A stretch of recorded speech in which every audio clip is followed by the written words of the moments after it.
That's why we're introducing this course, SAP Technical Training for Functional Consultant. The essence of this course is to help us functional consultants to understand some basics about the technical side of SAP, because you're also going to be working. Remember when we did the functional specification, we said that um, for gaps in the system, some of those gaps you need to implement RICEFs, and some of those RICEFs you need to design functional specification for them. What do I mean?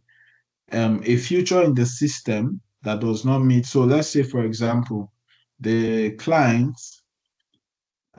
currently their assist is that when they raise a quote, it goes to a third party app. No, sorry. When they, let's say, from the sales point, they have a CRM software, that's customer relationship management software, that they use to communicate and engage with a prospective customer.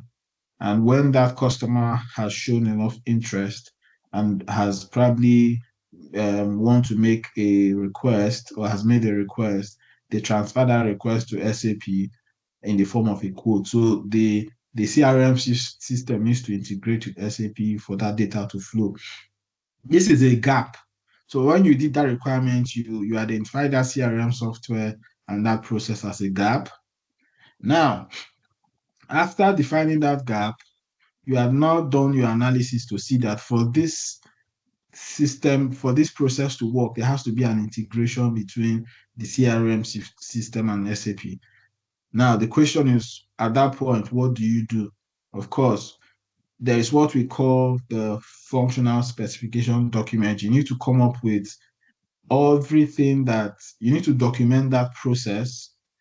Now, after documenting that process, you need to also write it in a language that the technical guys will understand.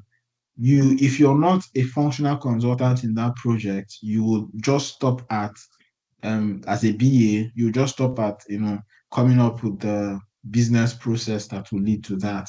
If you're a functional consultant, you might need to work with the DA to develop the functional specification document.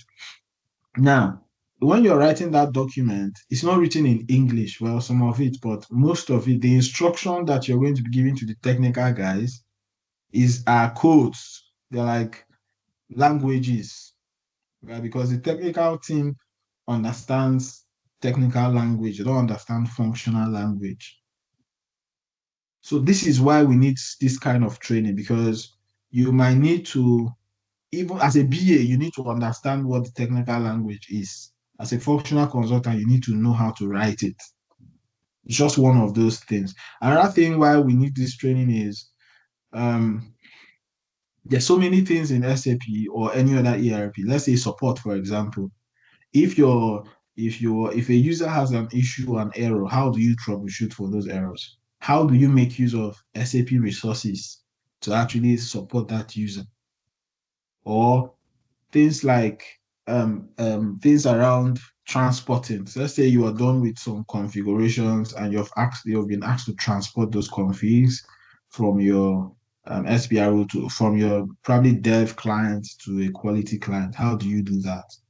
So these are some basic technical things that a functional consultant is also expected to understand. And in interviews, what we have realized that in interviews, the questions might not just end in asking you functional things or BA things. They might go further. If you have a technical guy in that interview, he might want to know how technical savvy you are, whether you understand things like EDI, whether you understand things like data migration, whether you understand things like troubleshooting, whether you understand things like functional specification, all those, they want to know if you have those basic understanding. And that's why you see now that the job of it's not an easy role. It's not really a functional consultant role. It's not an easy role. A BA role, a BA that's also a functional consultant has that one is even worse. But you need all this knowledge, all of them. You need the BA knowledge, you need the functional knowledge, you need the technical knowledge to some level. be able to now understand how the system works and how everything flows. Okay, now that's the essence of this training. The essence of this training is to expose the functional consultant to some technical stuff within the system. And we're going to see those stuff, as we go on. Hopefully, by the end of this month, I think we have about 2 or 3 more Saturdays. We're going to wrap up this session. It's going to be very basic, but there are things that you need to go back and do more research on them and learn more about them, especially somebody like Indidi who is already in the industry, and of course Vera, and those of you who would either cross into the SAP as functional guy or as a PA. You all need to understand this concept because um, you might just find yourself getting functional roles. So let me just introduce us to this and let's move on. You already know who I am, so there's no point for that. This is actually a course on its own. So that's why we have all these introductory pages. So we're going to look at some of this. We're going to look at the language, the programming language for SAP, which is called ABAP. We're going to look at the overview of S4HANA and some of the changes. We're going to look at the ABAP environment. We're going to know how to navigate tables and fields. We'll see authorizations, working with Fiori apps, troubleshooting, data migration, transport customizing requests, messaging control, ALE, IDOC, and EDI. These are channels from which data can flow from a third-party app to SAP, and basically see how far we can go with these topics. Okay, so this is basically just introduction to what SAP is. I think we have passed all this video. You can refer to our previous video when we did all this, but don't forget it's system application and products. We know about environments. We have the dev, the basic ones, dev, QA, and production, and everything that goes with it. And this just shows the where every team sits. So if you see, this is SAP product and people. So you can see that the configuration team, which is more for the functional consultant, sits within the analyzer, the SAP manuals, configuration menu, and information guide, which is SPRO. The business end users, which the BAs will also be involved in, is SAP application functionality. The SAP development environment is for the development team, more like the basics guys. Then system analysis, database, and hardware sits within the operation staff. So as a BA, you need to know a little bit of what happens in all these places. So we have talked about the implementation. You have configured SAP, and you have also done some end user job. We have talked about the different environments, and we're going to learn some of them here. Then you have gained access to the database. I think what you have not done is the hardware part of it. And of course, basis is something for basis consultant. But this is just giving you how everybody sits on an SAP function. Okay, so this is us going into the SAP market to see how this happens. So let me show you, let's go into, for example, let me show you why this skill is necessary. So I'll go into LinkedIn, which is our usual platform.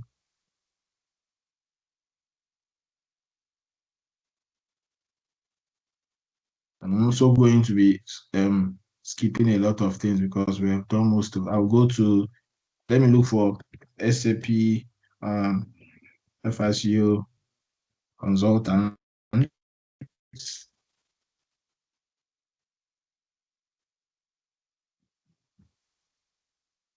Let's see if I can change my network. This looks quite slow.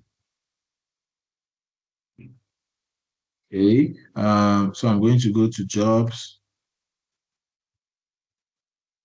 So if you pick this is dynamic. So they started throwing some dynamics things at me. If I pick this role, for example, SAP Finance Control Consultant, and I go to, okay, this is very basic. This is a touch of BA. Okay, so you can see here that um, conducting workshop BA. This is a standard functional role.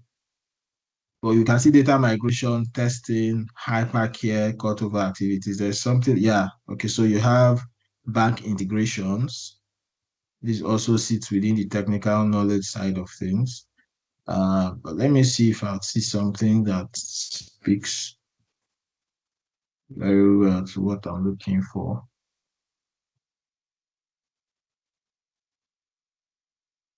This is also basic. Yeah, gather requirements. Oh, they're the same jobs. Let me go to something else. Let me check this one.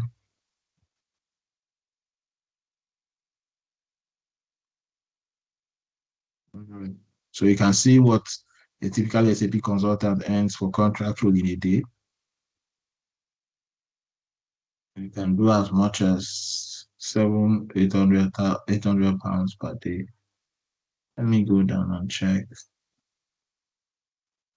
functional consultants.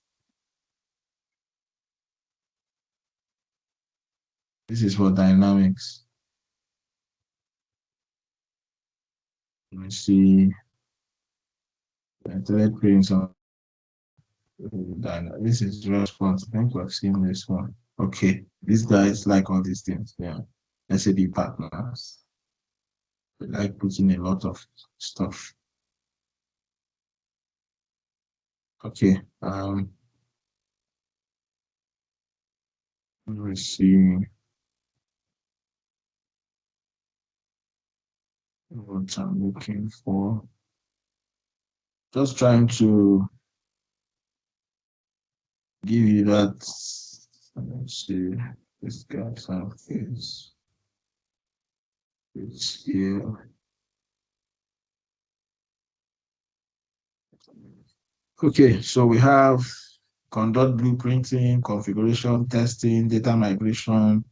So for example, there's fit to standard. These are basic things that uh, so let's say testing and migration. Let's say for example, data migration, right? And like I said, these are some of the key requirements that you have in a functional role. But why did I want to go this? I wanted to just show you that as a functional consultant, as a BA, let me even look for if I see, um, let me look for business analysts and just also show you the recurring thing around this role. It should be functional analyst. So let's say IT business analyst, for example. You will see there is integration, there is testing, there is integration, there is migration. So these are basic things that you need to understand. Outside, remember we have done the business side of things, which is business requirement. We have done the configuration side of things, which is system configuration. There are other things that you're expected to know. Things around now you see data integrations, data migrations, integrations, troubleshooting, technical support, and troubleshooting assistance. That's why you see, but this is a job of a BA, but they expect you to understand to do technical things. They expect you to assist on some technical areas. They expect you to support with migration. They expect you to do integration, just like we saw in the functional role. So that's the essence of this. The essence of this is now supposed to now take us through some of these basic things, what you understand about migration, what you understand about integration in SAP, and how to really go about it to help you very much as a BA so you can understand the foundation of why these things are there and what they are used for. So this is just us going into the market to see. Part of what we'll do also is to see some of the new features because you might even get a project in ECC, which is the old version of what we have, or you might be in an interview and they ask you what are the changes between ECC and S4 HANA. Because you say you learned with S4 HANA, but they might want to know what do you think, what were some of the changes that happened. So that's what we're going to be looking at. I'm not going to be going through, what SAP is. We have done all that in the introduction, but just a reminder that SAP HANA is a database. S4 is like a version, which is the Business Suite 4 version.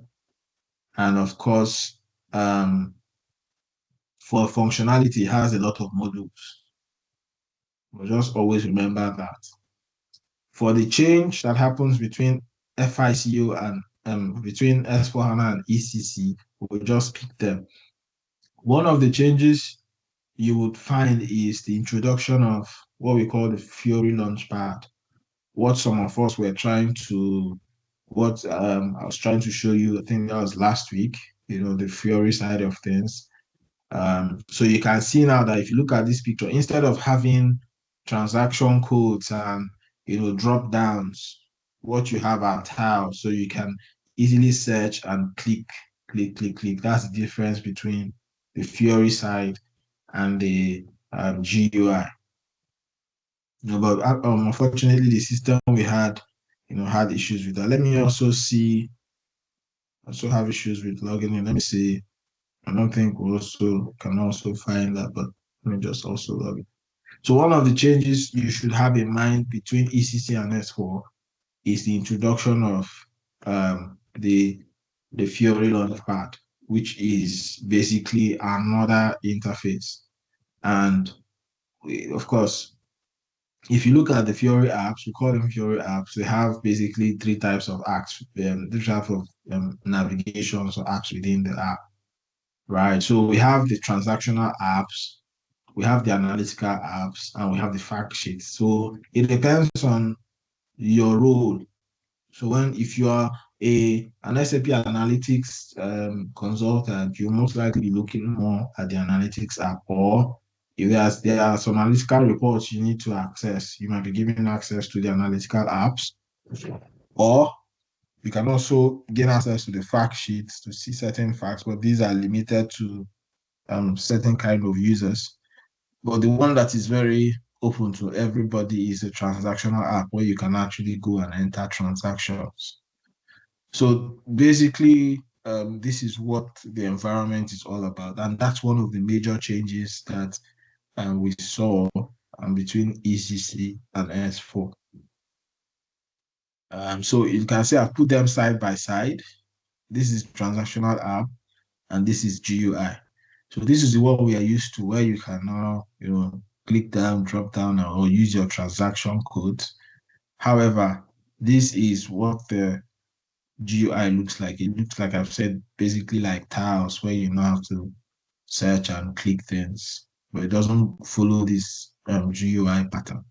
That's the major difference you need to have in mind. So when you go for an interview and they ask you, okay, yeah, so what do you think are some of the difference between S4 and ECC? This should be one of the first answers.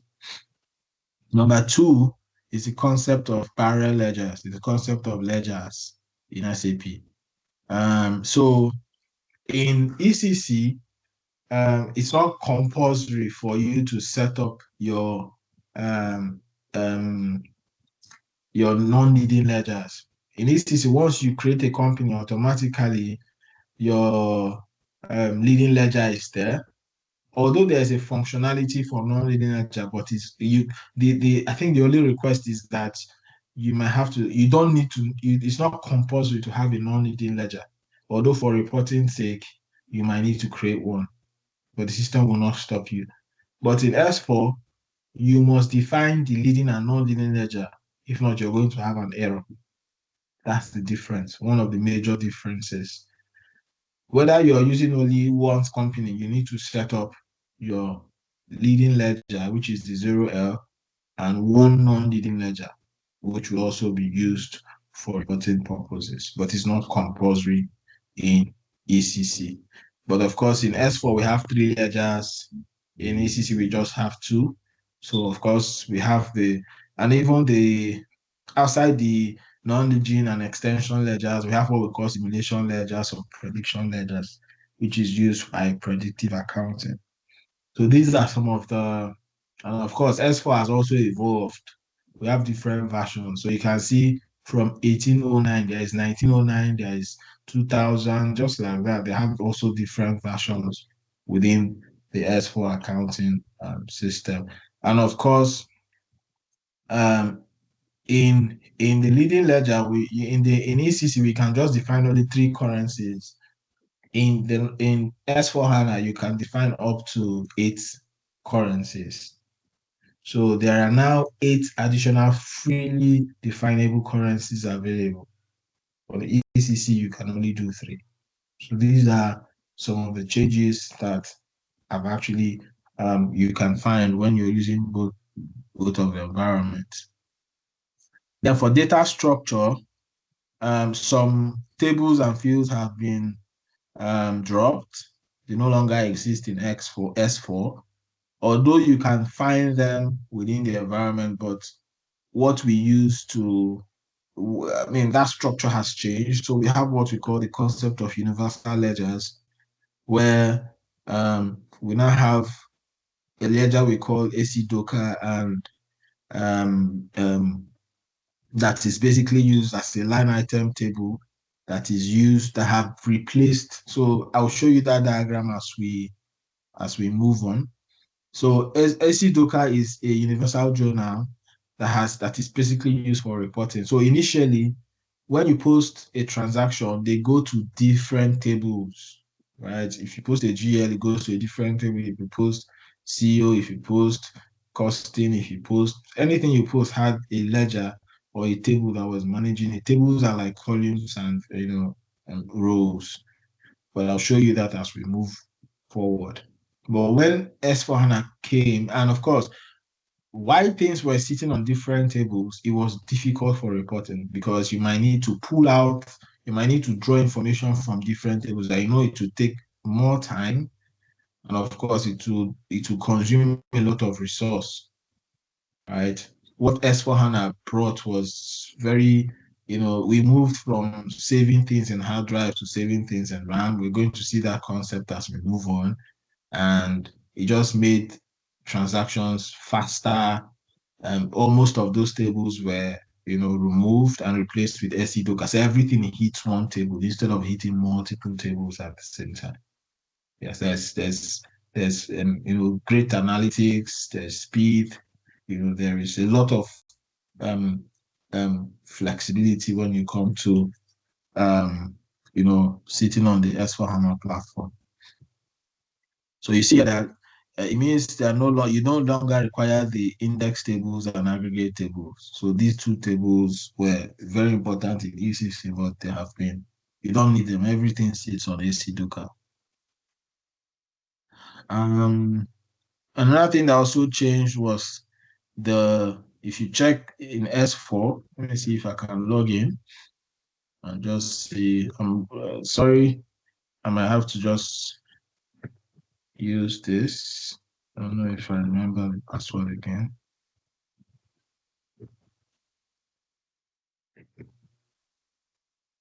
Yeah.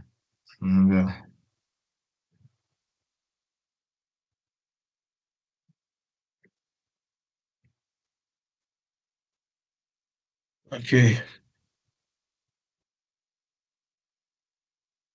Let me see whether this version has it. So before the CEO, now before in ECC, you can only control periods for finance.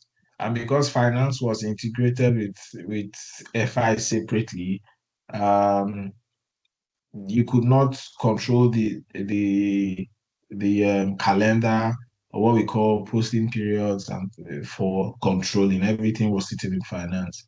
But in S4, controlling has its own calendar. Let me see if this version has it. So if you go to OB52, let's see if some versions have it. I don't think this. So let me check. Just select any posting period. Uh, okay. I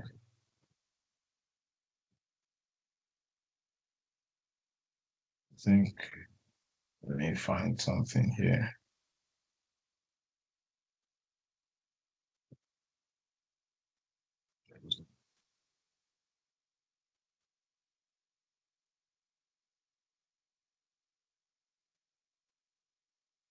Just selected the one.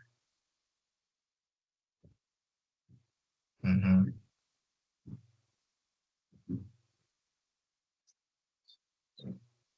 Okay, so I don't think it's here. So normally you would see a CO period that stands on its own. This version doesn't have it. So normally on the column here, you would see CO, and you see that that period it controls the CO calendar. That's what this was trying to say. But if let's see, okay, for posting queries, although still OKP1 is required. Okay, okay. So you can actually manage. Let me also see if I can find it here.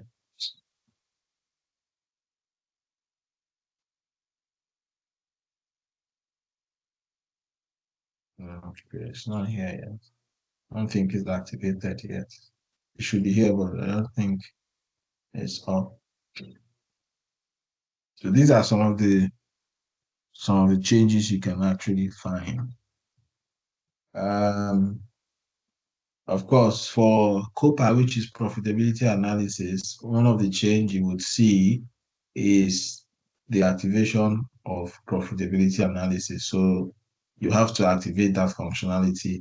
And of course, in COPA, which is profitability analysis, you must initially in ECC, you do not need to activate any of the profitability analysis elements. But in ECC, you must activate the account-based profitability analysis. There's costing-based and there's account-based. But of course, S4 will recommend you use the account-based, but you can also use both of them at the same time. Um, Universal Journal, like I talked about, is a very important change in S4HANA Finance. Um, so it's what we call the single source of truth. Like I said, instead of having a lot of information sits on different tables, we now had one table that was doing everything. So, for example, if you see ECC, the classic GL, the concept of the classic GL, we had legal requirements, we had ledgers, we have profit center ledgers, we have special ledgers, we had industry specific ledgers. These are different ledgers sitting on ECC Classic. We now move to ECC new GL. You see the ledgers reduced. So we had parallel ledgers, we had new summary tables, we had document splitting, the concept of document splitting. Then we have financial reporting, um, IS and BS, but these for segment reporting basically. So for ECC, we also had a change, but this had still had more tables. In S4, all of them sits on just one table. What does this mean? It means that because they are on one table, getting data will be fast. Analyzing will be fast. It will be on the go. It will be live. It will be anything you think of, efficient. It will use less resources within the system. So that's the new design. So don't always forget if you talk about changes outside the theory, this is the second major change.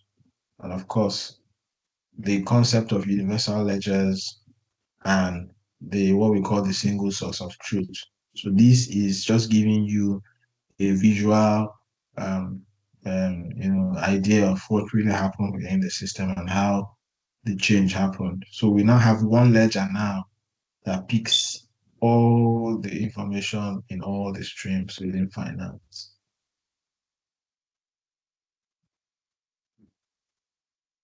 Okay, so somebody will say, okay, how do we see this universal journal?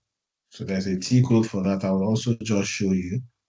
And this T code is not for functional consultants. And before we go in, I think, let me see. Okay, I'll just show you this. Then we will now go. If we have the time, we'll go deeper. If we don't have the time, we'll continue next week. And next week will be basically we'll just look at how to assess those technical fields. And if we have any other thing, then we'll pick it up the last week. So if I go, for example, to let me show you where the technical guy sits. So if you go to information system, let me see.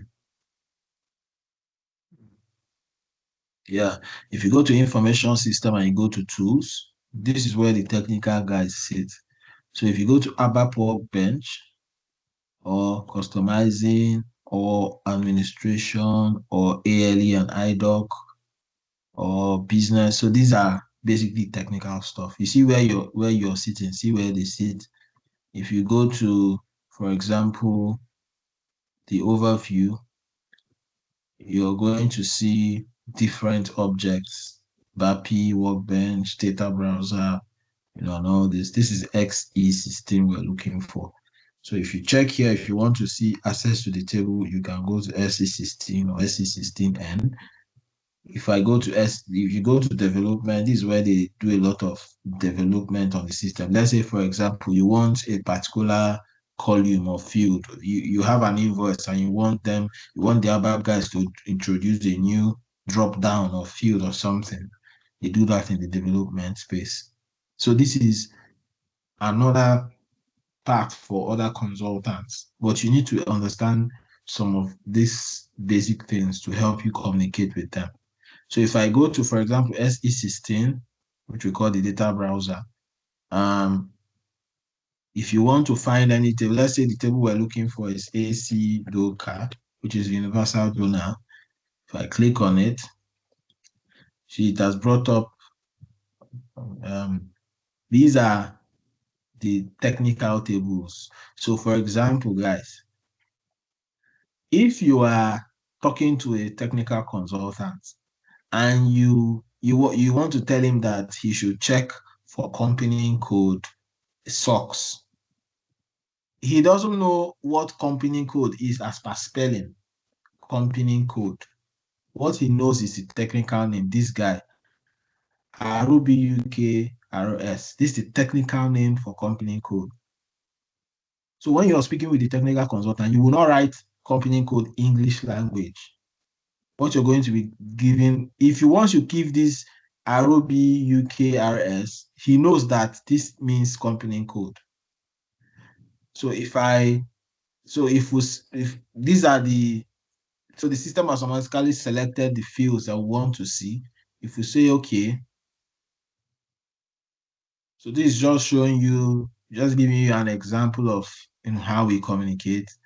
So one thing you have learned today is that there are contexts. So these are all the technical names for all these guys. So let me just execute. I can put, so what is showing here now is a company code. So instead of showing company code in language, it's showing me these things. So if I click here, it will give me an idea of what it's asking me. So this is looking for ledger. So you see, this means ledger. This one means company code. You see? So instead of doing that, I'll put SOX. Then I'll execute. So guys, this is the back. All the transactions I've posted on SOX, this is where they are sitting. So the concept of universal, I remember what triggered this was what the table I put, AC Docker. And I was explaining to you that from this guy, AC Docker, every finance transaction sits on AC Docker. So what can you see here? What you can see is that all the transactions I've posted in finance are sitting on one table. This was a major development in S4. Before, to see all these things, I'll go to this table, I'll go to this table, I will bring so many things together and execute. When I run it, it will probably take some time, before it populates the data. So it was just stressful.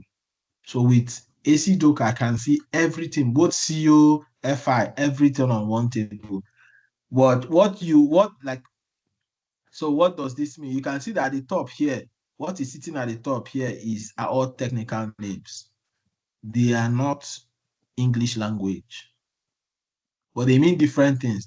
Means company code. This means fiscal year. This means document number. This means also, I don't know, this is year. This is, so if I double click on this guy, you see what it means. This means client. If I double click on this guy, this means company code.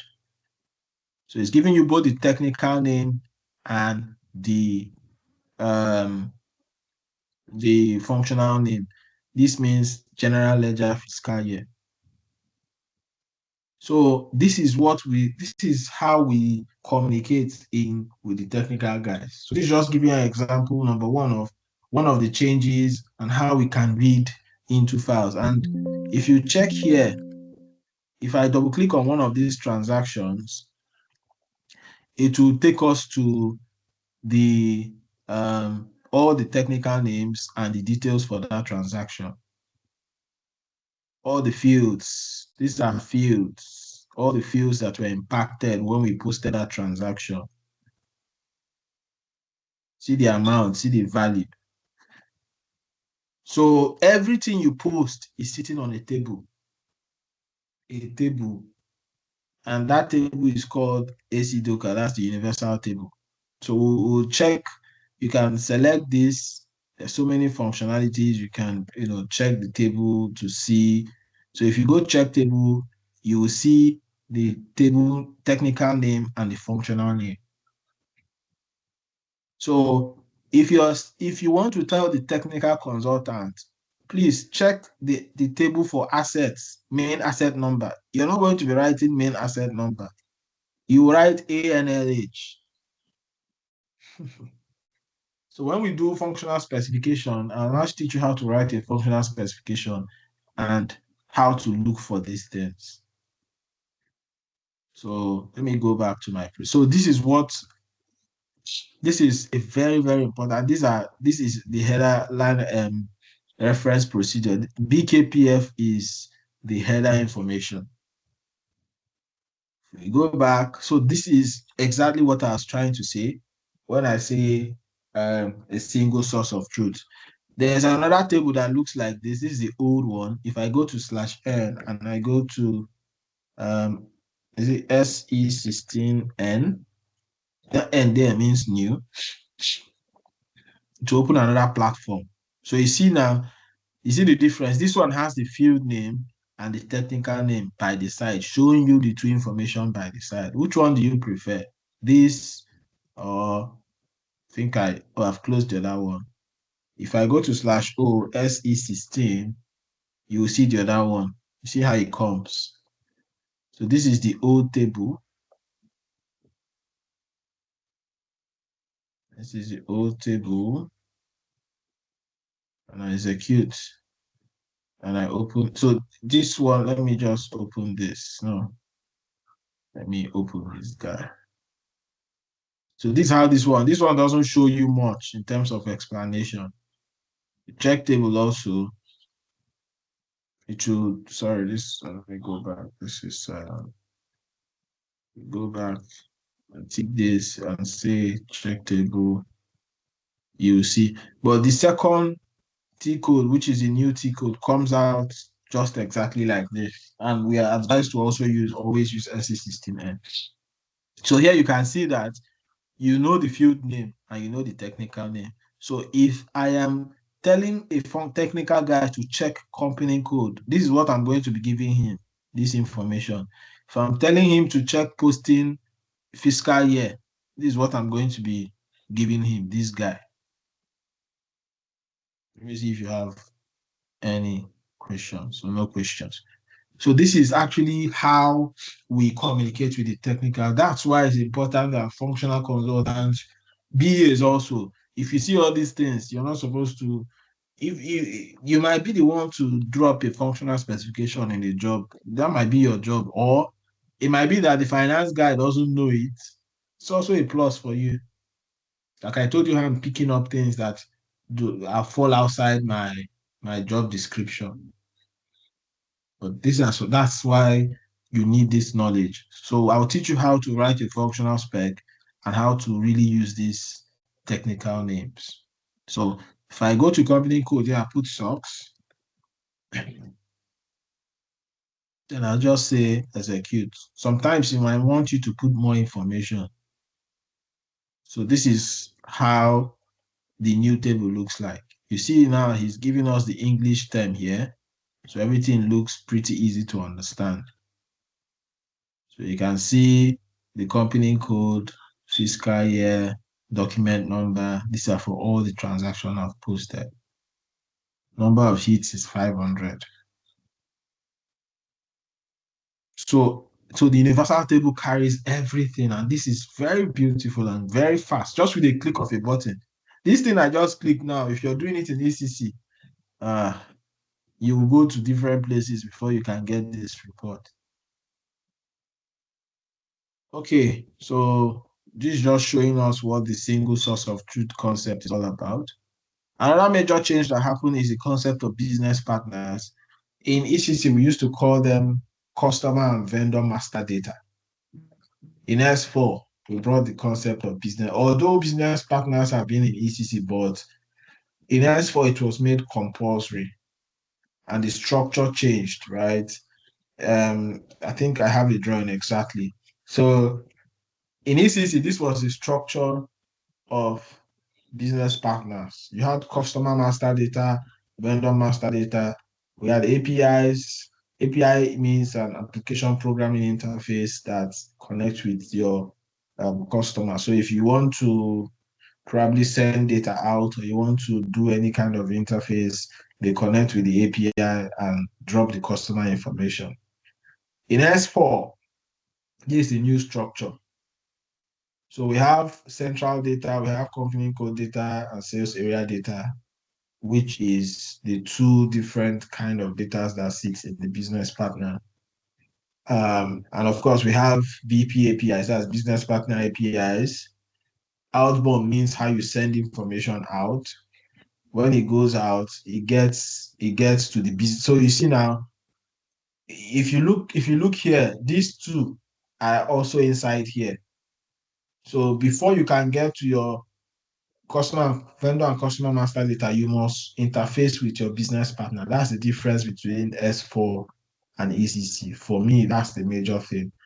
The information they I think it made reporting a little bit easier. It made communicating with third-party interfaces easier. So you can interface with the business partner. So it's easy to use the BP APIs to interface, save, and it sends it to the um, customer and vendor master data. But here it was just a straight information. And when you have this, it's very difficult to get information around your business use about around your customer, your vendors. So you can see the extra amount of work that goes into communicating with your customers. In case you want to send things like customer invoice online, or you want to send customer statements, blah blah blah blah blah. So it makes interfacing a little bit better. So this is one of the changes that happened between ECC and S4. So I've talked about that. So formerly in ECC, if you want to create a customer event, or you use FK01 or FD01. But in S4, we just have one transaction code, which is called BP. Some of you have already started using that. Okay, of course, we have line item reports. We had some ones that were scrapped. But the key ones, FBL1 and FBL5 and FBL3 and still exist. But a lot of T codes were scrapped. Credit management, there's a module we call FSCM. It has replaced what we call credit management. We used to have a module called AP and ARO credit management module. But now we have consultants that handle the um, the sales and customer management platform. So basically that change happened, and something you also might need to be where before it was called the ARO, Credit Management. You know, it's Finance and Supply Chain Management, FSCM. Yeah, the concept of material ledger, very, very important. And you see this impact was more on the product costing side of things. So for those in finance, a material ledger functionality was introduced, and it helps us to calculate actual cost for materials, and of course provides the facility with multiple barrier valuation in multiple currencies. Before, it was difficult to do actual costing. So normally in manufacturing, we have planned cost and actual cost, or we have standard cost and actual cost. Um, so the idea is that if you want to have a variance, you need to be able to set up your standard cost in the system. And when you have actual cost, the system is supposed to now give you a variance report. So with the introduction of material ledger for more complex product costing procedures that involve multiple currencies, the material ledger is a major functionality, although it's still optional. There are many implementations that do not turn on the material ledger functionality. That's why if we're posting transaction, if you look very well, if you go to where we do the so if I let me also show you something that looks understanding before I yeah man, where is this now? Okay. So we'll learn more about this as we go on. If I go to SPRO and I try to make a change in my ledgers, it will tell me material ledger is not activated. Let me just show you that. So most companies also do not activate their ledgers, their material ledger. So it's still, remember this field where we go to, let me see if this still works.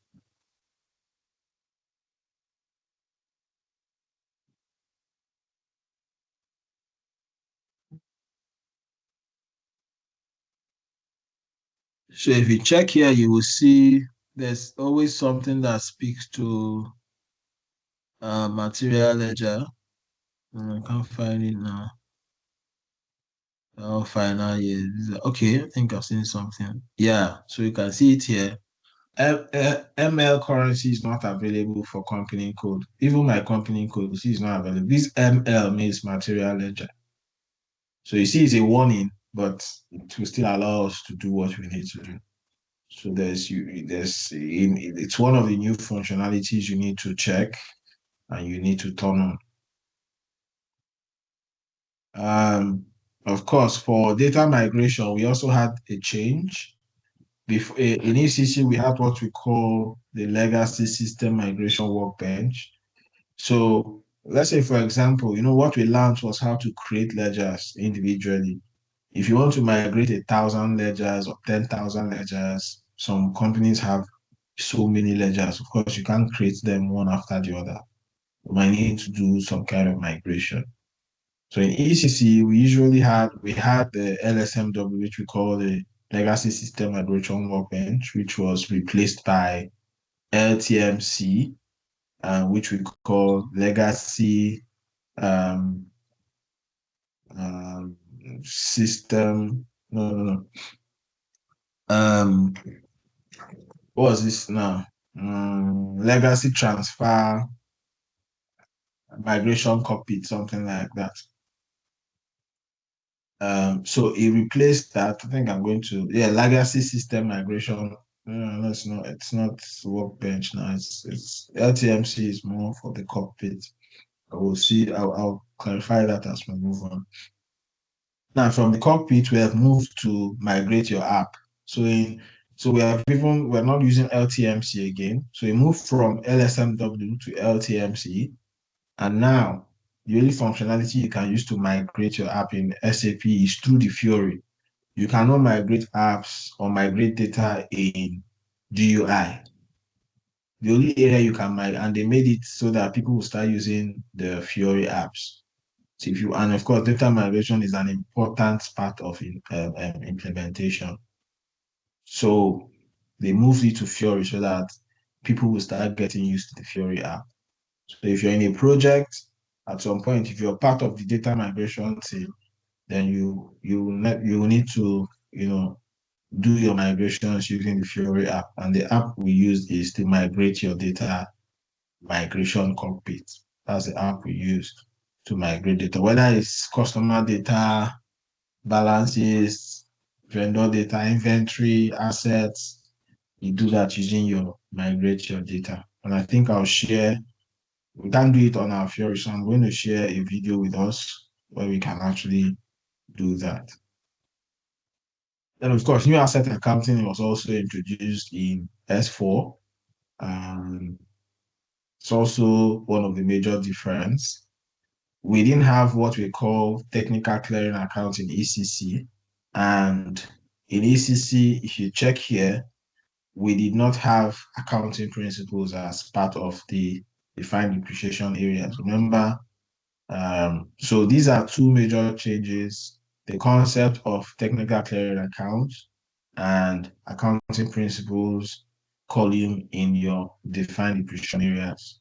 So these are actually one of the two of the changes that happened within from ECC to S4, but you also need to be aware of. Of course, we like we said, we now have about, you can now define 7 or 8 freely defined currencies. These are all the currencies, most of the currencies we have in S4. You saw them when we're setting up our ledgers. We have document currency, company code currency, country unit currency, group currency, hard currency, index-based currencies, global company currencies, controlling object currencies. These are the major currencies we have, and it depends on how you want to configure your system and what the requirements are. But you can, of course, the first two are mandatory: the document currency and your company code currency. Then, if you have non-leading ledger, you need to set up your group currency or your global currency. So these are also, you have only 3 currencies in ECC, but here you have up to 7 or 8 freely defined. So I think you're aware of this page. When you go to define your currencies, you're going to see all the currencies. Okay, we talked about the 3 ledgers now in S4: the leading ledger, the non-leading ledger, and the appendix ledger. So in S4, you have to define the first two for your system to work. In ECC, just only the leading ledger is okay. But in S4, it is mandatory to have a non-leading ledger. Then if you want some other level of reporting, you can now also use the appendix ledger. I'm going to send you this presentation. You can read further what they are and then what they are used for. So this is a way to, you already know how to go through the ledgers part, so I'm not going to be, you're already also familiar. This is where we have the error we're having currently. So we will spend more time here, but the menu part on how to get there is here. Okay. Okay, so the question is, where do I fit in all this, right?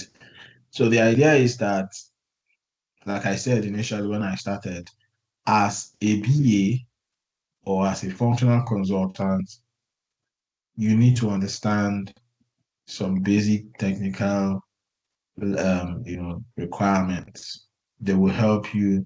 It's not, I won't say it's compulsory, but if you look at the industry now, there's so many requirements because the industry, especially for the functional guys, the industry is getting choked up. So normally a role that the finance, so if you check job description now, they want you to know everything.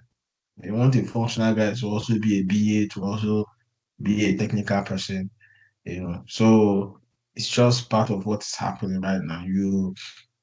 And it will also help you communicate better with the technical team, and it will also help you communicate better with the users and of course with your BAs if you're a functional person. So when you learn how to troubleshoot errors, when you learn how to do certain things, it also improves your skill set within the system. So I think we still have a few minutes. Let's look at the technical architecture before we go. Now, one thing you won't forget in this class is the word ABAP. And when you hear ABAP consultants, you should know what they are or who they are. And do you have what's your interaction with them? Do you have any what's it like in your place of work right now? How do you interface with the technical guys?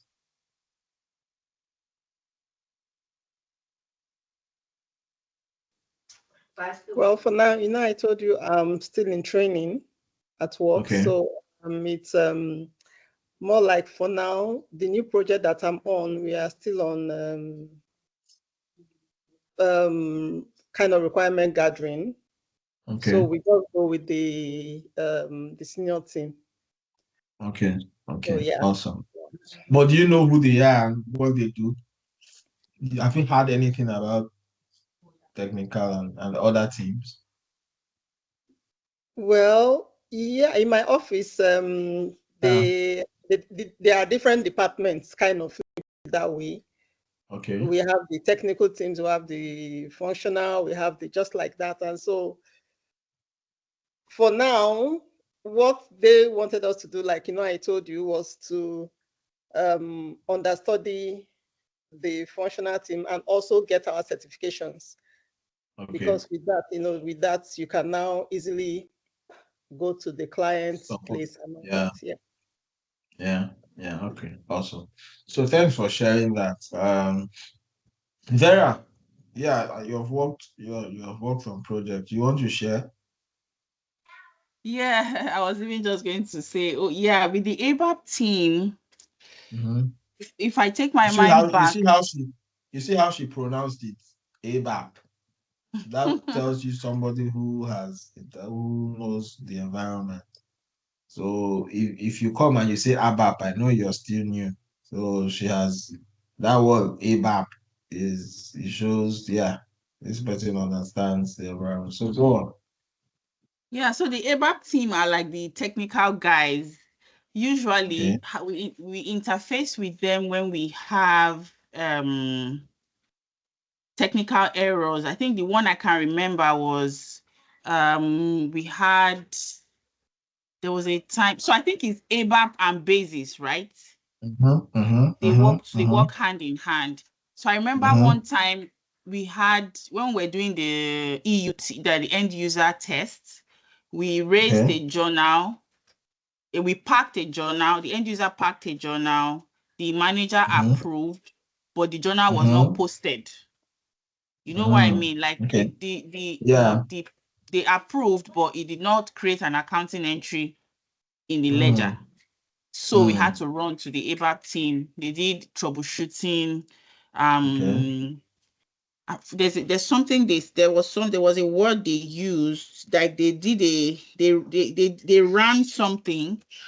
No, they asked me to go and a program. They asked me to go and do that posting again. There was something, it was a word they used. They just ran it in their system. Like it was a run to see where the problem is. Then they were like four within their team. They did troubleshooting and they were able to solve. We went back and forth. Then we saw. But usually we run to them when when there's a gap, when something is not just working, and we know it's from the back end. It's not configuration. It's from back end. Exactly. Yeah. Thank you so much. So much. I needed to, because sometimes when you teach and people think what you're saying is probably very far, but yeah. So and part of the benefit you have when you probably interface with me is that I try to bring in my experience into what you do and also let others share that. They are in fact that's a that is so You said? Okay. Okay.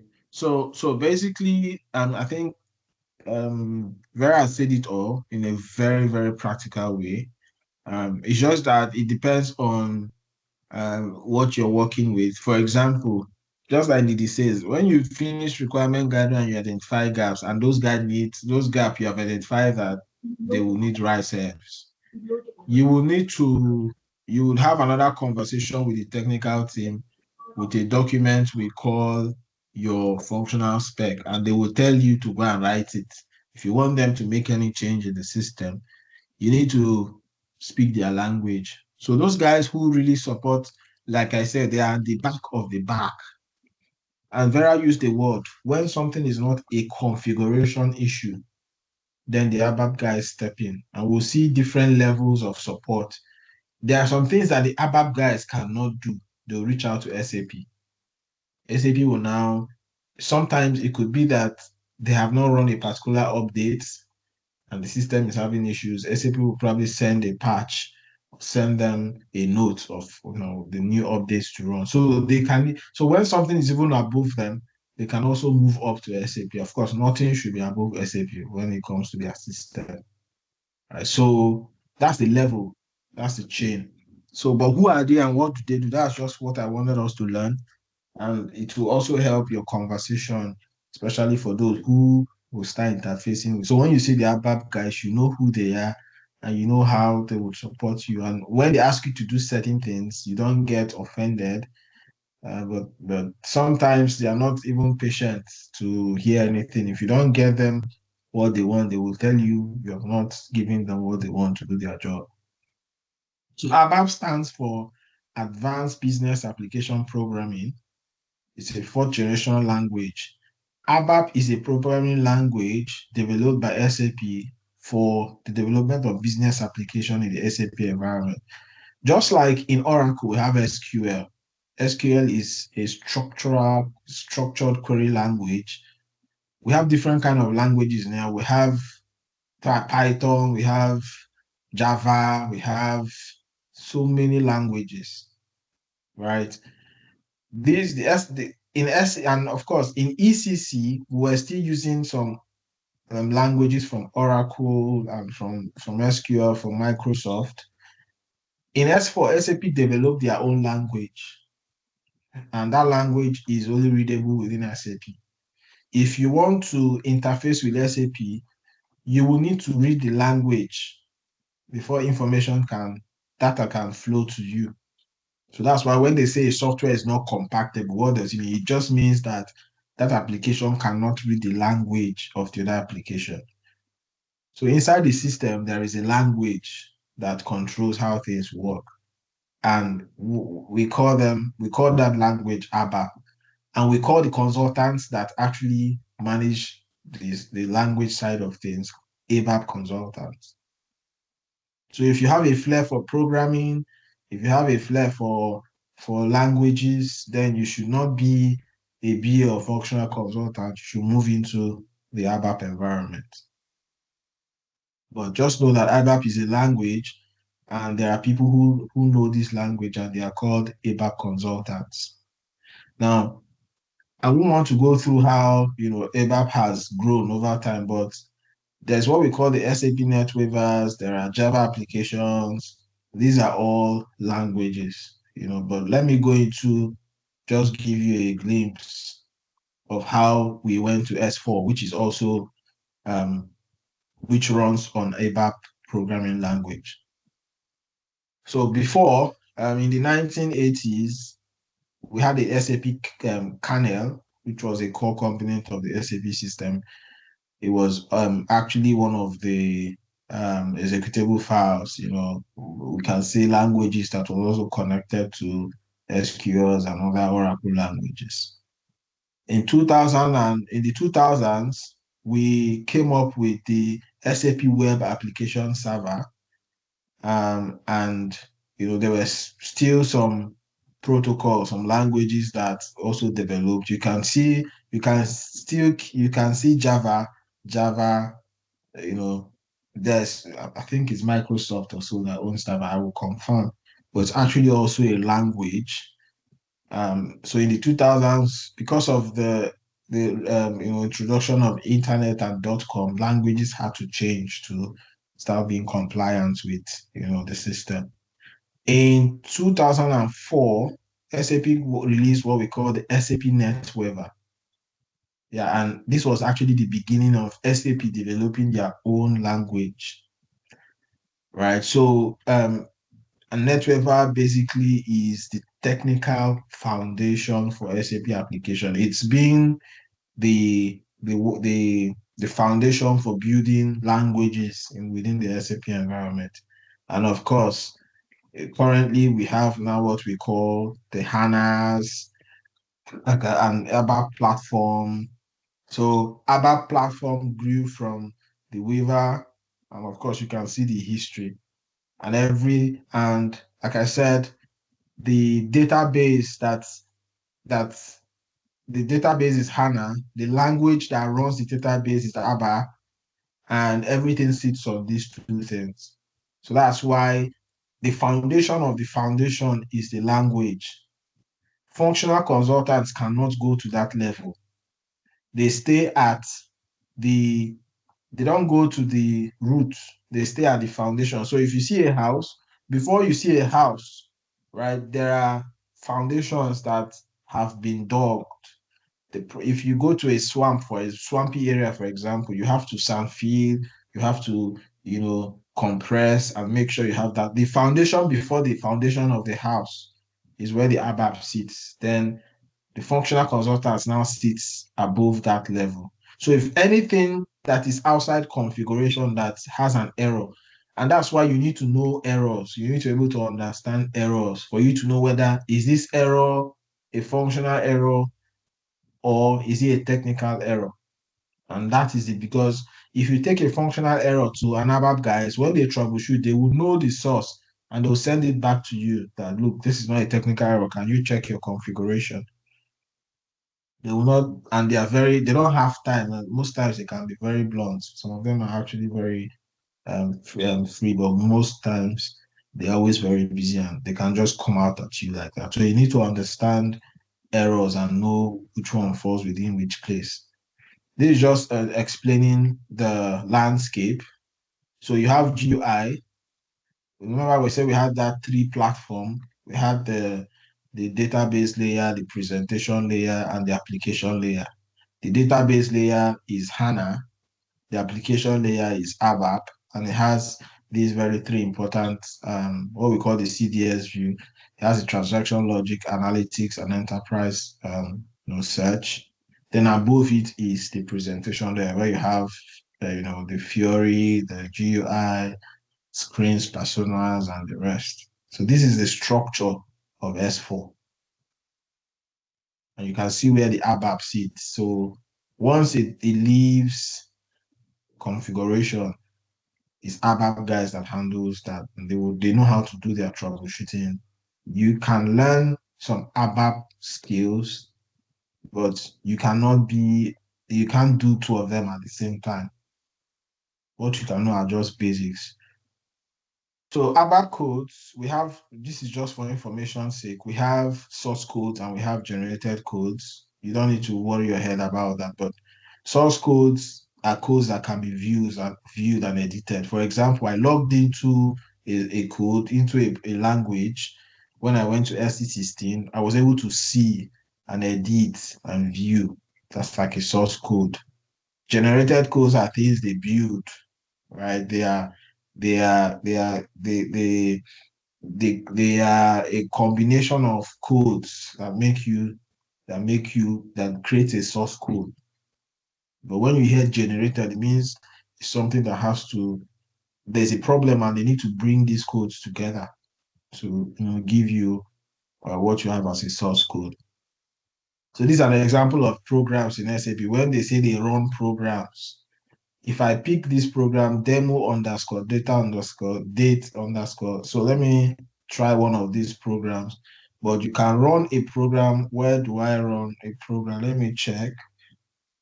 So this is, let me see, S11. Let me see if I can do that.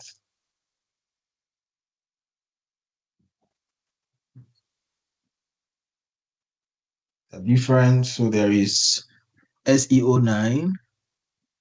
Where is my SE11? There is programming environment. So you can see SE32. There is enhancement framework. These are all the technical bits of things. There's SE11, the ABAP dictionary. This is one place that you can basically run different types of tables or programs. There is, I think, the one for, let me see my SE, um, let me see, I think, sorry, 32.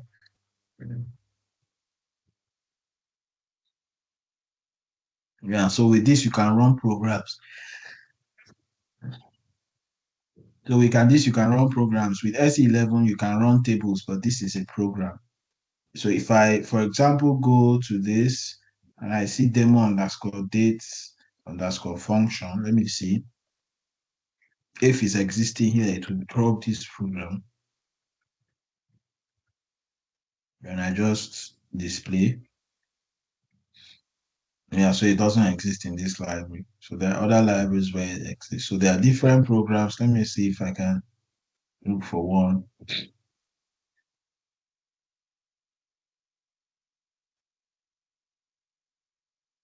Okay, so there's this one, dates. Okay, so this one is there. Date underscore demo data date. Demo data date time. So this one is here. So if I run this program, for example, I display. So you're going to, well, unfortunately, you can't understand. Why I'm just doing this is for navigation purposes, just to show you that sometimes when they say they run a program, they might ask you to go and run the program yourself. So the question is, where do I run the program? You need to know where to run programs. You need to know that you can run a program in SE11. So these are the things you need to know, basic stuff, because they can say, okay, we have resolved this error, but for it to for it to have effect on the system, you might need to go and run this program. So they will probably give you the program, but you need to know the environment of where to run the program. So that's the essence of this course. It's just to expose you to know that functional does not stop in your task. Just, as a consultant, it doesn't stop in finance. Oh, okay, this is what I have to do. There are other environments you might need to start getting yourself familiar with. All right. So I think we're almost there. So I've talked about assessing different transactions. I've talked about so these are, if you go to the ABAP workbench, like I said, this is where the technical guy sits. They have, I think, 5 or 6 layers: the overview, the development, the programming environment, just different layers. And it's expected that you as a functional person in a live project, you might not have access to all these environments, but if you're up there and a senior and they feel you should have it, there are some environments that you have access to, especially SE11N, SE SE16N, SE11, SE38, SE32, a lot of all these codes that you can use to troubleshoot things. It depends on your need. For example, this is S11, what we call the ABAP dictionary, where you can use to find any database table. The other one I showed you was where you can run any program. There's a difference between a program and a database table. Yeah. So basically, a program is, I would say, it's, it has functions, it has modules, it has. So if you look at this, you can see this thing under here. Sorry, you can see how these were defined.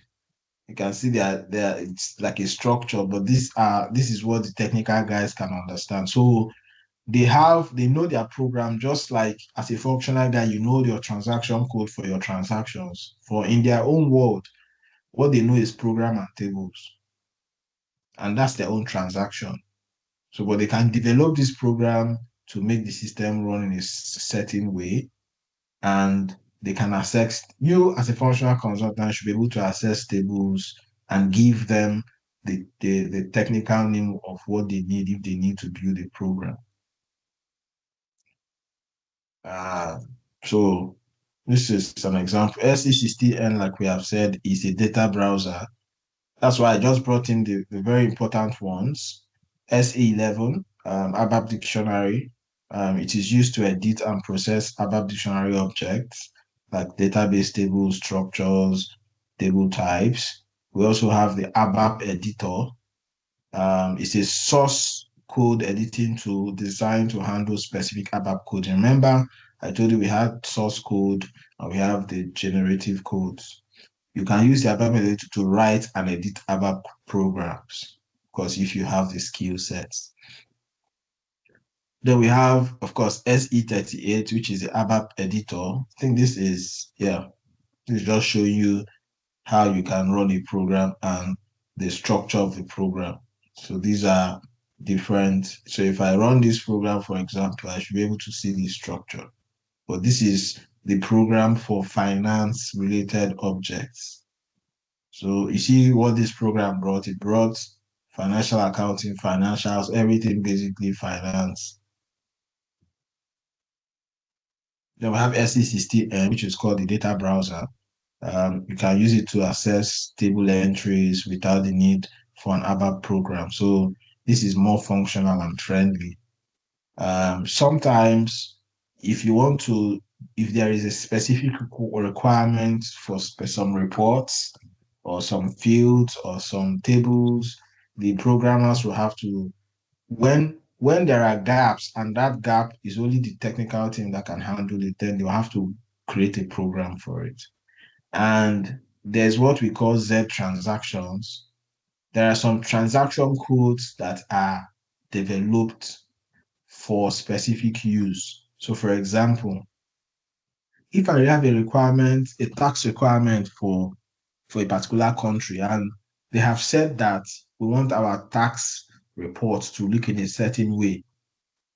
If we check the standard tax report in SAP and the standard tax report does not fit exactly to the what the company wants as a tax report, the next thing we need to do is to liaise with the technical team. What will the technical team ask you to do? They will ask you to come up with a functional specification document to tell them how you want the table to look like. They will not just go and start doing anything. No, it is you, the functional consultant, or in that case, the BA, if depends on where you find yourself, who will write a functional specification document and give to them and say, this is what exactly this is what I want my table to look like. This is what I want my report to look like. They will now pick that your functional specification and build and use programs to build that report.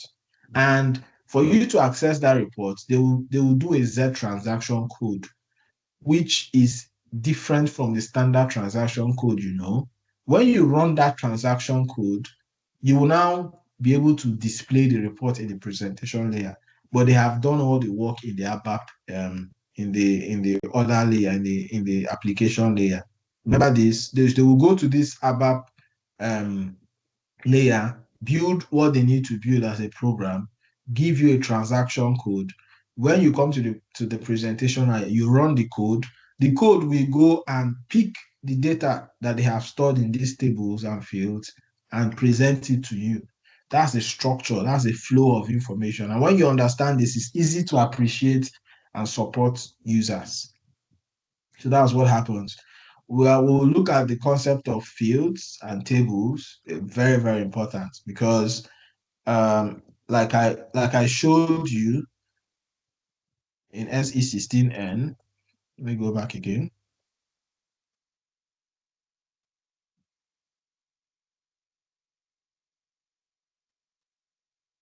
So these are field names and these are technical names. If I put this and execute,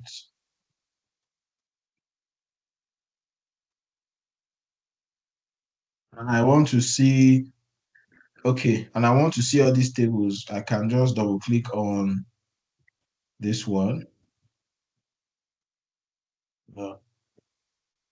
Let me tick this on display. Okay. I think there's something. Let me double click on this heading.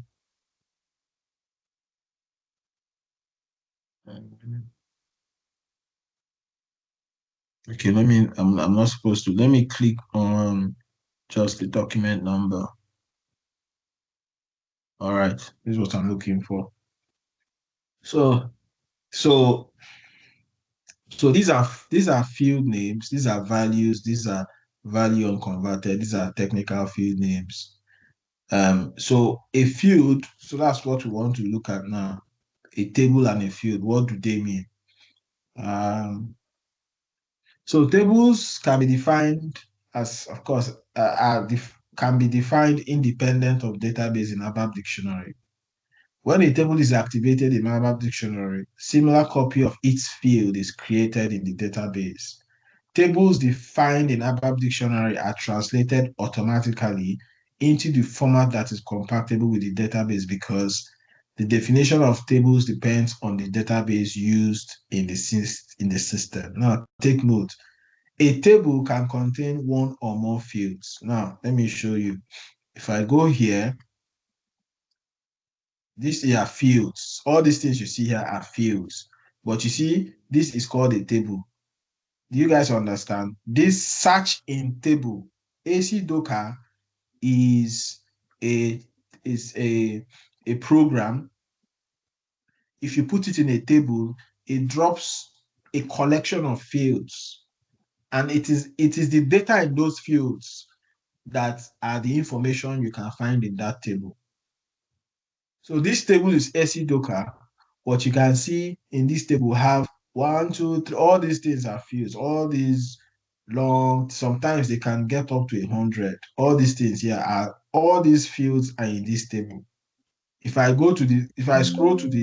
close this one and scroll to the right, you will see them. They are all there. You see the values of all these transactions. These are all fields.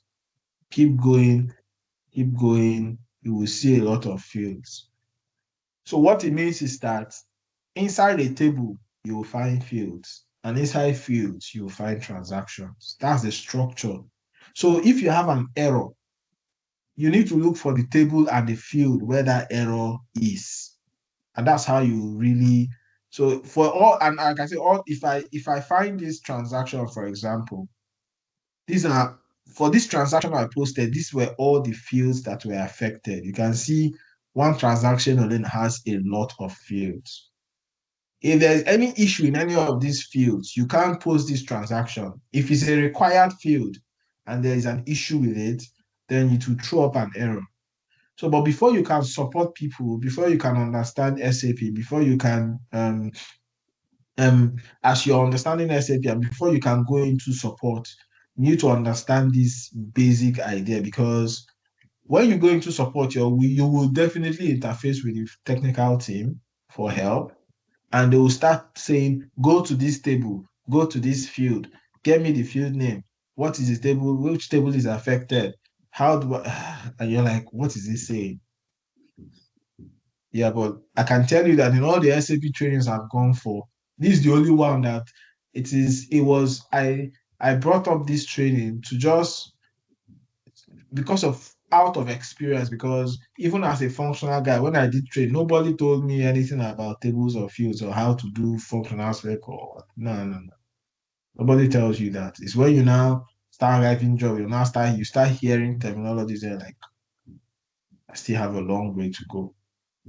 Why am I exposing you this early to you is so that when you go out there and you hear these things, you're not frightened. You just know, yes, they exist. All I need to do is now is, I mean, Kelechi has said it one time like that. I think I need to go and research. It's there. Yes, I know what the table now is. I know what ABAP is. I know where all the transactions go to. So when you post a transaction outside the report, there's another place they go to, and those are your tables and your fields. They sit down there, all of them.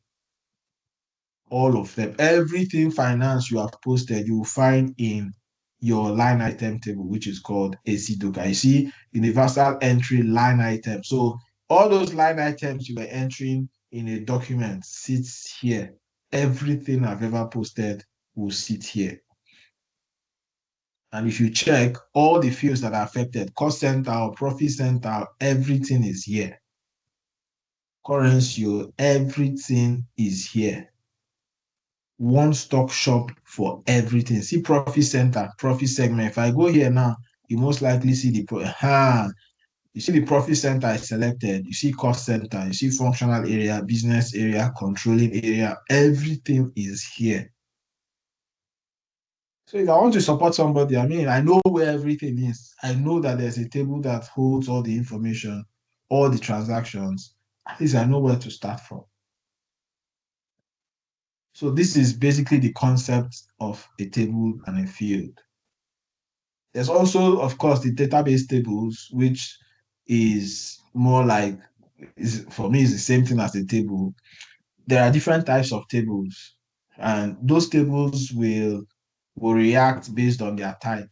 There's what we call the transparent table, there's the pool tables, and there's the cluster tables. The transparent tables, which is what we have just seen now, contains the master data, that's information source of all data elements in the database. Transparent tables carry, that's why they call them transparent. They show everything. Is said to be the one-to-one relationship with data dictionary fields. Pool tables are said to have many-to-one relationship with the dictionary table. This means that if you consider one field from a pool table database, there are many equivalent ones from the ABAP dictionary. In summary, right, there are some tables that are pool tables, but you will not, most of the times, these are tables that where you store certain type of system data, maybe not transactional. Then cluster tables are, I would say they're also similar to the transparent tables, but cluster tables store system data, not transactional data. So there are tables that store application data. There's tables that store system data. You cannot access pool tables and cluster tables because you don't need, as a functional consultant, you don't need access to system data. What you need access to is the application data or the transactional data. And that's what the transparent table gives you access to. So even when we say there are tables and fields, there are also different tables and there are also different types of tables. A table consists of the following elements. Number one, a field name. We have seen them. I showed you the list of fields. Number two, key flags. Determine whether the field belongs to a key field, or that's a mandatory field.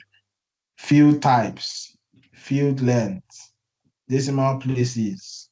These are some of the key elements that a table contains. We also have the components of a data dictionary. I won't go into all this. Data dictionary, basically, when you hear the word data and dictionary, it is where SE11 just gives you the definition of everything. So if for example, we go to SE11, that's why they call them a dictionary table. If we go to, data, if we go to see these codes, if you go to SE11, you can put a database table. There are other objects there. You can also put the data type. And if you display AC Docker table, for example, this is the ABAP dictionary. You see the difference. Let me open the SE16N SE16N, the transparent table. And if I put a containing code and execute,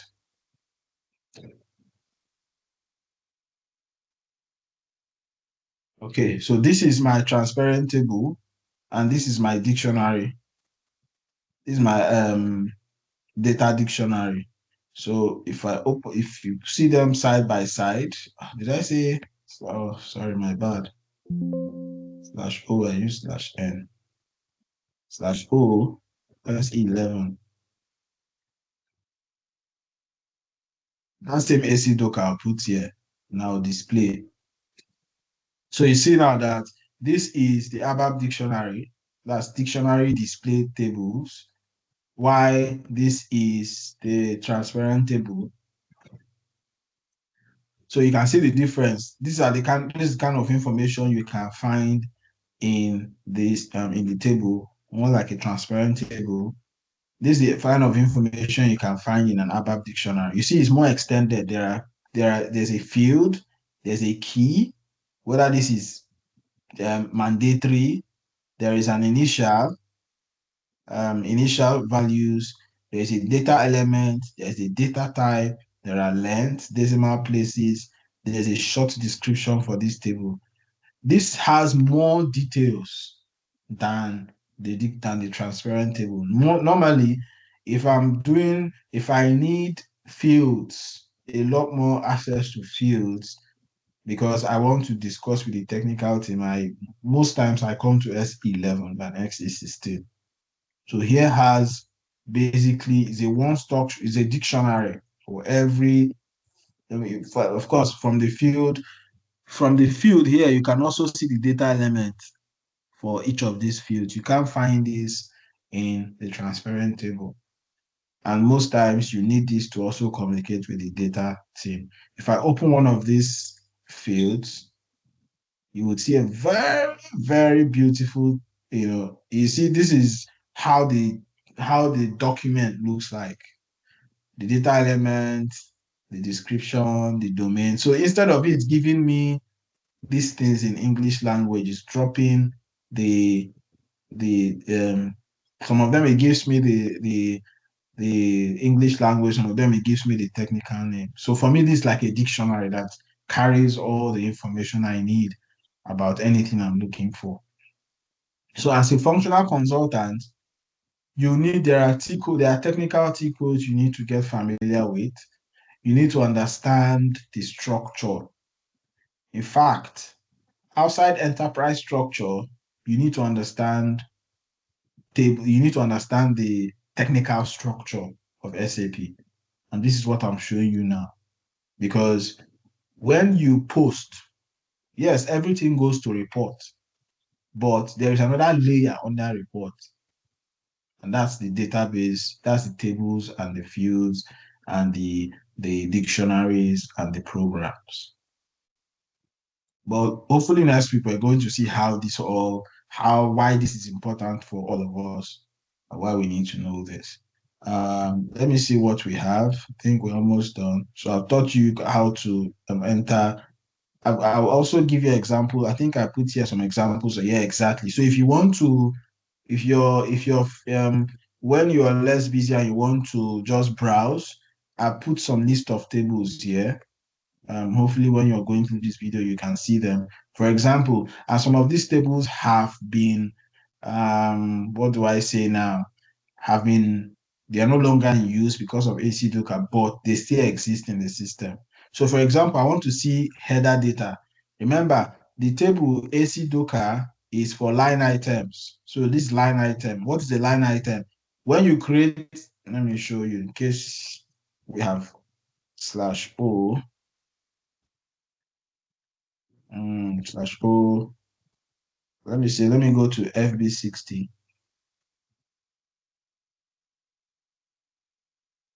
/o.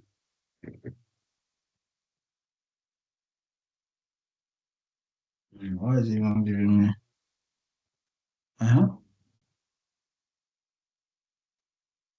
What's wrong with this? Oh, am I using the wrong /o FB60? Okay, it's not okay. Oh, it was delayed. Now, this is header. The first thing we have here, the first layer, you guys should know by now. The first layer, this thing from this top is called header. Where you enter data is called line item. These are line items. So all the information in this line item table is what is sitting in SC Docker. All the information in this header, there is a table name for it. It's called BKPF. So if I go to my SE16N, Where is that? My table, transparent table, and I use BKPF. These are things I can never forget. BKPF, and I execute. First of all, you see that BKPF, the information in BKPS is different from the information in AC Docker, because BKPF shows you accounting document header. So guys, if I am posting a transaction and I have an error in the header part, I know that there is a table that will give me all the information about header. If I have an error in line items, I know there's a table that will give me all the technical names and fields I need for line items. These are two transaction codes a finance consultant must never forget: AC Docker and BKPF. If you want to communicate with the technical team, you need to have, number one, the first transaction code is SE16N, which gives you access to the transparent table. Number two, inside the table, you need to provide the program, which is, or the table name, which is BKPF and AC Docker. So, for example, if I have an error and the technical consultant has asked me to provide the technical name for reference field, I cannot go and send him reference. No. But there's a technical name behind this guy called reference. There's a technical name behind this guy. So what do? I'll go to, because I know it's a header, I'll go to BKPF. So when I go to BKPF, I'll run BKPF. I will see, where is that? I will see reference. You see reference here? This is reference. However, I want to see the technical name of reference. So there are different ways I can just double click on this. Okay, that will work in SE16, but NC16N, just double click on the first word inside the first line inside that field. Just double click on it to open the table. If you go to reference, you will see the technical name XBLRON. It is this thing that you're going to send to the technical team, not the English word reference. But the problem is always functional consultants, most of them are not trained. They don't understand the structure behind the structure. Their knowledge stop at enterprise structure, at SPRO. But there's a structure behind SPRO, and this is a structure. And when you're communicating with technical team, they don't know your enterprise structure. They know it's there, but what they need to do their work is more technical than functional. So that's how we communicate with the technical team, but you need to understand these tables and these fields. So I would expect that after this class, please take time so you can play around. I've dropped some tables here. If, for example, if I want, this table is called, you see, they are all transparent tables. This table, if I say BSAT, for example, Fago Flex T, this is the table for general ledger total. So if I go to my SE16N and put Fago Flex T, if it's not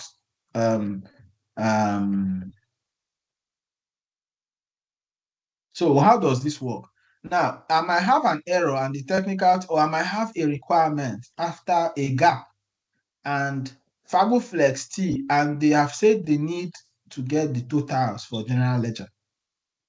The question is, how do I know which field has that? I will show you that when we come next time. But if I go to Fago Flex T, I might see, so if I go to FAGL Flex T, I think, yep, let me confirm again. Yes, it's actually Flex T. And execute. First of all, if I click on enter, it will give me the table name. It's a CDS entity. In the entity, it will tell you what you need to provide. So if I put the fiscal year, for example, if I put 2023 and I execute,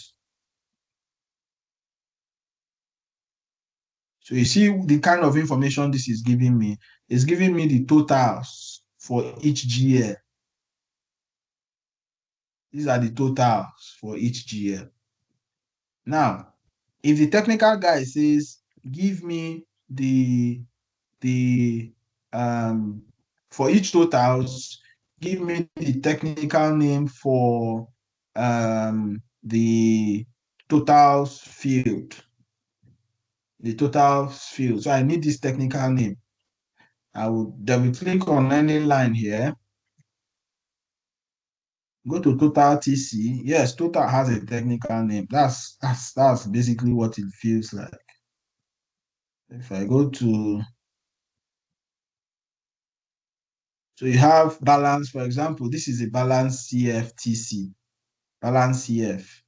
Let me go to, yes, balance CF, this is TC, this is LC. So you need to find, of course, you can use Control F to find, but the essence is this is balance carried forward TC. This is the table for that, and that's the next table, total TC. That's the table. So what you need to do is to give them this technical name, TSLVT. So this is how we navigate and communicate in SAP. Then when we come next week, we have some things we can also try. First of all, how do we find a table and field for a transaction code? You learn all that. Then we will learn the biggest of them is how to prepare your functional specification. That's one task that, okay, this is how to find Fiori apps with T codes. There's a lot to learn. Then we'll look at your, I think I might just do that first. Then this is a big guy that would give any functional consultant headache when you join projects. Because like you see here, anything that the standard SAP cannot meet will require a RISEF. And once you hear the word RISEF, start getting prepared to meet with the technical team. And I remember in my last project with Delaware Singapore, I wrote a lot of technical specifications. I wrote a lot. I don't know where those files are, but I think I will check. I don't think I have them anyways. But there was, because there was a lot of change, there was a lot of specification that didn't meet SAP standard system, and any kind of specification that does not meet SAP standard, and this is pre-go live, we have not gone live yet. You must come with a specification. You must write a document. Nobody will listen to you say, oh, technical team, I think go here and check here. Everything needs to be documented and written in a language that the technical team can understand.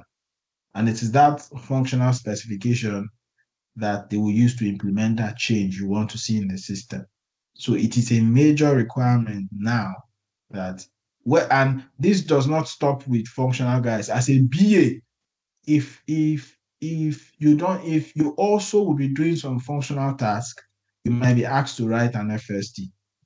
So those who did BA with us, remember when we did BA, we wrote a functional, what we did was FRD, functional requirement document. But what we have here is FSD, which basically says that once there is a gap and you want the technical team to get involved, it's a documentation that carries the detail of that transaction and how that gap should be identified. You should have listed, there's a structure, I think I have, let me also show you before we go. I think I have a functional specification document here. I should have, yes, functional, let me say FSD. I think we did one.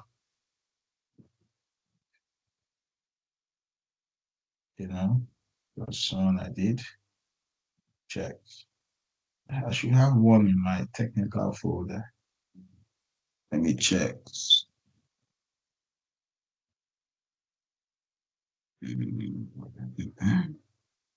Okay. Let me see. I think we did one in the previous class. Yeah. So when we come next week, we're going to see how to write an FSD. Yeah, this is what it looks like. See how we have written the language. However, if you have not learned, you won't understand anything I wrote here. But one thing that you will see is this guy, this guy. These are all tables. This is what we did in our last class. So please, after this session, go back. This is a very important part of your learning. Go back, go through the sessions again, play through the system, start, using some of these codes that I've used. And if you want to test, use these sample transactions. You can even Google some of them. So there are a lot of tables you can find. Just if I go to BCs, if I go to this thing and just type BASIS, BASIS, enter and display. So you see where I am, it's a data dictionary. So it will give me a different result. So I need to I want to see it in the transparent table, SE16N. Yes, basis, not basis. Execute. It should give me a requirement. Let me see. It didn't give me the name because this thing is no longer, it's still there, but it has been scrapped. But you see what's giving me the company code, GL account, but if you see what this is here, it's called secondary index for GL accounts. It's also a transparent table. So a functional consultant should know which table to give him which information he wants and how to communicate that with the technical team.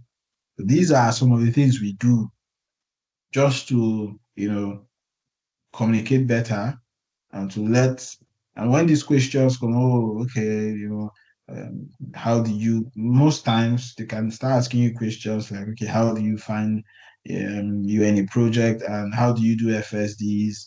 You need to mention these things. Other than saying FSDs are used to identify gaps, and you need to say, okay, part of my job was to, write an FSD. What I did was to first of all identify the fields and the tables that were required. I used SE16N or and SE11 to run tables like SE-Docker, BKPF. I was able to identify the fields and map them correctly to my FSD and communicated same to my technical team. You see, I've used language. I've just finished you that is even listening to me. But that's how it works, right? You need to throw these technologies, you need to know what they are, and you need to use them. Somebody if an interviewer who is an SAP person hears that you're calling codes like SE16N, if you want to go further, you can say I access the transparent table, or I use also SE11, I access the ABAP dictionary. So that's basically what it is, guys. That's how that's why the learning never really ends. It never ends. So if you're coming to this environment, you're not old. Once you say you want to be in SAP, you can't be old. You can't be old because you have just started the journey. So it depends on you. There are some people who started this journey and not even in this class. But if you're going to this class, kudos, a very big kudos. That means you are very determined, but there's still a lot of work to do, right? So you can see now that this thing is deeper. It's not just about posting transactions or configuration. There's also another side of it that you need to also be aware of. And that's the essence of this class to keep exposing us to some of these things that you will find. So when you hear ABAP, you hear technical, you hear FSD, you have tables, you have fields, you hear programs, they don't scare you, right? Because you have been exposed to it, you know what it looks like, you know how to find them, you know what they are. And that's the essence of this training. Just basically give you a foundation you need do more research, to study, and of course to open you up to opportunities. Do we have any questions so we can wrap up? Or contributions? What do you think after learning this?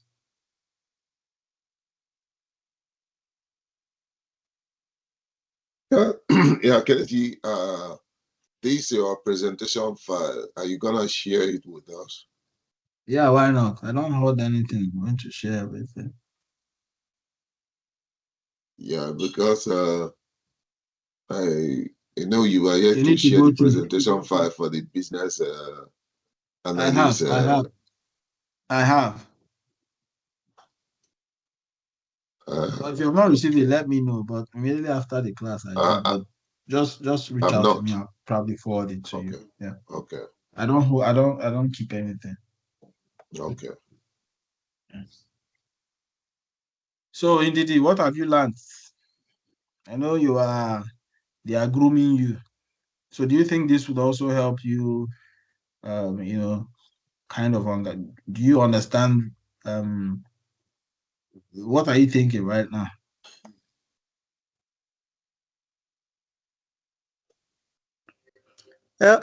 It's a lot of information, but it's Mm, also helping me to understand more the things I've come across so far.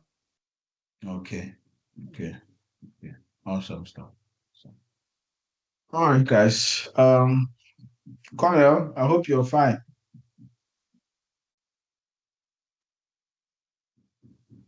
Hi, Kelechi. Yeah, I'm okay. Mm, Thanks. all right, no problem. Vera, do you not understand? Cornell. Hi, Ake. Sorry. I Can you learned hear me? that there's COVID in Canada now. There's COVID everywhere. Sorry, my daughter just called me and said she caught COVID. I was